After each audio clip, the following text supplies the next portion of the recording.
नमस्कार दोस्तों, स्वागत है आप सभी का। दोस्तों इस वीडियो हम सामान्य ज्ञान यानी दोस्तों जीके के 20 महत्वपूर्ण प्रश्न देखने वाले हैं दोस्तों, जो पिछले कई एग्ज़ाम में पूछे गए हैं और आने वाले सभी एग्ज़ाम के लिए बहुत ही महत्वपूर्ण होने वाले हैं। और दोस्तों इनसे संबंधित जो भी महत्वपूर्ण प्रश्न बनेंगे वो भी हम साथ साथ देखते चलेंगे। तो आप किसी भी एग्ज़ाम की तैयारी कर रहे हो दोस्तों जिसमें जीके जीएस पूछी जाती है तो सभी के लिए बहुत ही महत्वपूर्ण होगा।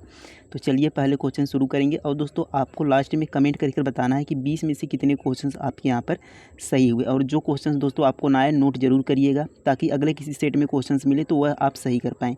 चलिए देखते हैं पहला क्वेश्चन। पहला क्वेश्चन है दोस्तों, तारापुर एटॉमिक पावर स्टेशन कहाँ स्थित है? तो तारापुर एटॉमिक पावर स्टेशन कहाँ पर है दोस्तों, ये आपको बताना है। तो तारापुर परमाणु संयंत्र ये दोस्तों आपका महाराष्ट्र में है। तो ऑप्शन ए क्या हो जाएगा, सही उत्तर हो जाएगा। अब दोस्तों आपको कुछ महत्वपूर्ण यहाँ पर याद करने हैं। जैसे गुजरात में तो पूछे काकरापार, काकरापार कहाँ है दोस्तों, काकरापार परमाणु संयंत्र तो ये दोस्तों आपका गुजरात में है। तो काकरापार याद रखेंगे गुजरात में। एक दोस्तों याद रखेंगे नरोरा, नरोरा पूछा जाता है। नरोरा कहाँ पर है दोस्तों, तो नरोरा आपका उत्तर प्रदेश में है। नरोरा परमाणु संयंत्र ये आपका उत्तर प्रदेश में है। तो इन दोनों को आपको यहाँ पर साथ में याद कर लेना है। अगला प्रश्न देखेंगे। देखिए अगला प्रश्न है दोस्तों कि हीमोग्लोबिन के अभाव से होने वाला रोग है। तो दोस्तों हीमोग्लोबिन की कमी से कौन सा रोग होता है, ये आपको बताना है। तो इसका जो सही उत्तर हो जाएगा दोस्तों ऑप्शन नंबर डी यहाँ पर होगा। हीमोग्लोबिन की कमी से दोस्तों एनीमिया रोग होता है, एनीमिया। अब देखें बात करें दोस्तों घेंघा की, तो घेंघा दोस्तों हमारा आयोडीन की कमी से होता है। किसकी कमी से, आयोडीन की कमी से घेंघा रोग होता है। तो यहाँ पर याद कर लेंगे कि आयोडीन की कमी से घेंघा रोग होता है। स्कर्वी दोस्तों, स्कर्वी आपको पता है विटामिन सी की कमी से, विटामिन सी की कमी से दोस्तों क्या होता है, स्कर्वी होता है। रतौंधी दोस्तों, तो रतौंधी विटामिन ए की कमी से रतौंधी होता है। तो इसको भी आप याद रखेंगे कि विटामिन ए की कमी से क्या होता है दोस्तों, रतौंधी होता है। अब दोस्तों बात करें विटामिन डी, विटामिन डी की कमी से क्या होता है, विटामिन डी की कमी से रिकेट्स होता है। इसे भी आप याद रखेंगे, रिकेट्स। तो रिकेट्स दोस्तों विटामिन डी की कमी से होता है। और विटामिन सी की कमी से दोस्तों यहाँ पर स्कर्वी हो गया। बात करें विटामिन बी की, विटामिन बी की कमी से दोस्तों होता है बेरी बेरी। इसको भी आप याद रख लेंगे कि बेरी बेरी किसकी कमी से होता है, तो विटामिन बी की कमी से क्या होता है, बेरी बेरी। तो इतने दोस्तों यहाँ पर महत्वपूर्ण प्रश्न बनते हैं, आप इनको याद रखेंगे। अब दोस्तों एक क्वेश्चन पूछा जाता है कि हीमोग्लोबिन में कौन सा तत्व पाया जाता है, या पूछा जाता है आयरन किस में पाया जाता है, लोहा किस में पाया जाता है। तो दोस्तों लोहा जो है यानी आयरन, यह आपका दोस्तों हीमोग्लोबिन में लोहा पाया जाता है। इसको आप याद रखेंगे कि लोहा पूछा जाता है, लोहा तत्व किस में पाया जाता है, तो हीमोग्लोबिन में पाया जाता है। तो इसको आपको याद रखना है। तो इतने सारे प्रश्न दोस्तों उम्मीद है आपको समझ में आया होगा और आपको याद हो गए होंगे। अगला प्रश्न देखेंगे। देखिए अगला प्रश्न है दोस्तों, रामायण के रचनाकार हैं। तो रामायण के रचनाकार कौन है दोस्तों, ये आपको बताना है। तो रामायण दोस्तों किसकी रचना है, वाल्मीकि की। तो ऑप्शन बी यहाँ पर सही उत्तर हो जाएगा, वाल्मीकि। अब दोस्तों हम यहीं पर बात कर लेते हैं महाभारत। तो महाभारत की रचना किसने की, महाभारत, महाभारत की रचना किसने की दोस्तों, तो वेद व्यास। किसने, वेद व्यास ने महाभारत की रचना की। तो यहाँ पर आप याद रख लेंगे कि वेद व्यास किसके हैं, महाभारत के। और वाल्मीकि किसके हैं दोस्तों, वाल्मीकि रामायण के। कालिदास की मैं 3 रचनाएं दोस्तों आपको बताता आ रहा हूँ। इनकी महत्वपूर्ण है कौन सी, मेघदूत, यहाँ पर मेघदूत, मेघदूत है दोस्तों, और मालविकाग्निमित्रम और अभिज्ञान शाकुंतलम। इन तीनों को आपको कालिदास की रचनाएं याद रखनी है। ये सारे क्वेश्चन दोस्तों एग्जाम में पूछे गए क्वेश्चन है। चलिए अगला प्रश्न देखते हैं। देखिए अगला प्रश्न है दोस्तों कि डूरंड कप जुड़ा हुआ है। तो डूरंड कप किससे संबंधित है, ये आपको क्वेश्चन से यहाँ पर सही करना है। तो डूरंड कप किससे संबंधित है दोस्तों, ऑप्शन नंबर सी, फुटबॉल से। तो डूरंड कप किससे संबंधित है, फुटबॉल से। अगला प्रश्न देखेंगे।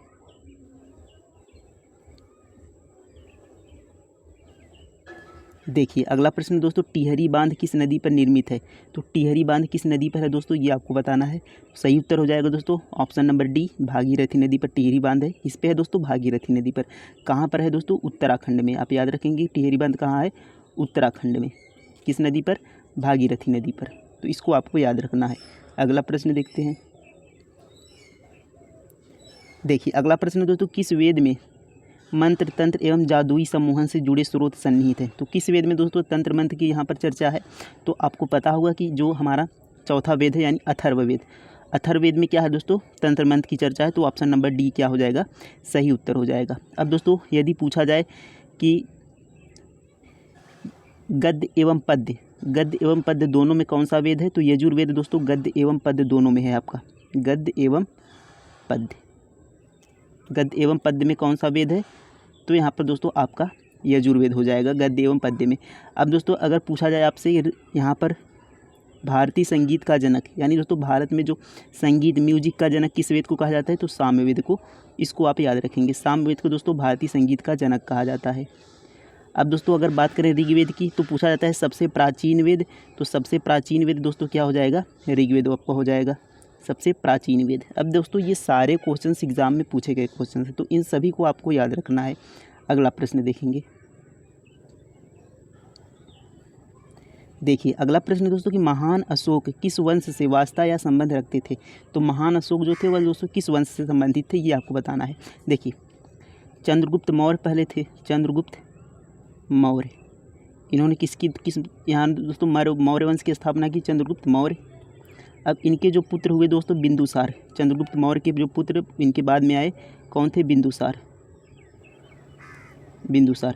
अब बिंदुसार के पुत्र हुए दोस्तों यहाँ पर महान अशोक, यानी सम्राट अशोक दोस्तों, ये किसके पुत्र हुए? बिंदुसार के, महान अशोक। तो किस वंश के संस्थापक हुए दोस्तों? चंद्रगुप्त मौर्य जी। यहाँ पर इन्होंने मौर्य वंश की स्थापना की थी। तो ऑप्शन ए क्या हो जाएगी? इसका सही उत्तर हो जाएगा महान अशोक किस वंश से थे? मौर्य वंश से। तो ये आपको यहाँ पर याद रखना है, चंद्रगुप्त मौर्य के बाद बिंदुसार, बिंदुसार के बाद महान अशोक। अगला प्रश्न देखेंगे। देखिए अगला प्रश्न है दोस्तों यहाँ पर प्रसिद्ध नाटक मृच्छकटिका किसने लिखी है? तो मृच्छकटिका जो या तो दोस्तों मृच्छकटिकम देता है, ये पुस्तक किसकी है ये आपको बताना है। तो मृच्छकटिकम किसकी है दोस्तों? शूद्रक की। तो ऑप्शन बी क्या हो जाएगा? सही उत्तर हो जाएगा कि मृच्छकटिकम किसकी है? शूद्रक की। अब देखिए विशाख दत्त, इनकी पुस्तक दोस्तों मुद्रा राक्षस आप याद रखेंगे, बहुत ही महत्वपूर्ण है मुद्रा राक्षस। तो मुद्रा राक्षस किसकी पुस्तक है दोस्तों? विशाख दत्त की। इसको आपको याद रखना है। अगला प्रश्न देखेंगे।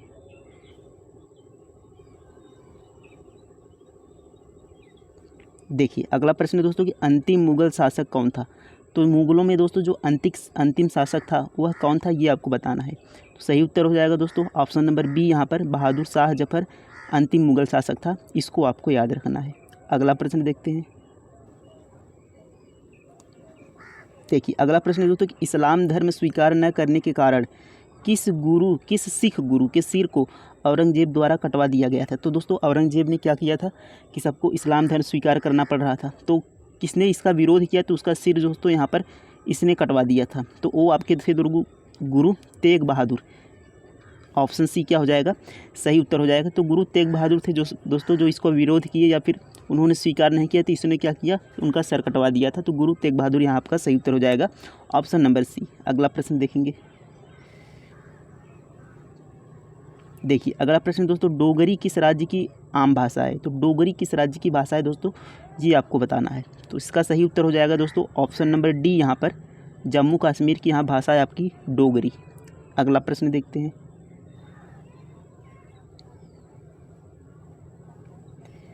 देखिए अगला प्रश्न दोस्तों भारतीय संविधान द्वारा कितनी भाषाओं को मान्यता दी गई? तो भारतीय संविधान द्वारा कितनी भाषाओं को मान्यता दी गई, ये आपको बताना है। देखिए यहाँ पर पूछा है भारतीय संविधान कितनी भाषाओं को मान्यता दी गई, तो ऑप्शन में देखिए 22 है, तो 22 इसका क्या हो जाएगा? सही उत्तर हो जाएगा ऑप्शन नंबर सी।